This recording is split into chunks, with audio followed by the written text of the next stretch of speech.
Les micro-projets, les projets qui se limitent à des communes n'ont plus de sens.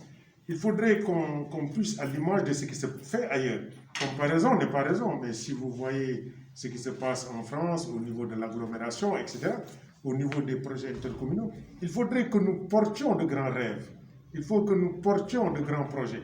Et de grands projets ne peuvent pas être portés par une seule commune.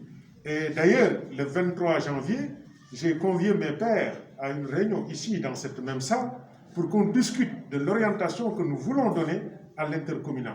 Parce qu'une fois que la volonté politique est marquée par les élus locaux, nous allons dans nos conseils municipaux pour procéder à des délibérations.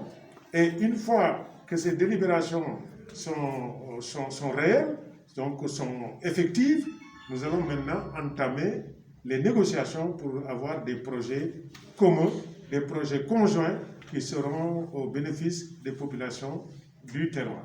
Et aujourd'hui, le Cayor, dans sa globalité, je parlais de la corne du Cayor, qui partirait de Pire jusqu'à Gagnouf, devrait être un pôle d'émergence. On parle des pôles territoires, mais il faut des engins. Et les engins de la croissance pour le pôle territoire de Thiès, par exemple, devrait être absolument la corne du Cayor et Mékhé devrait être la métropole.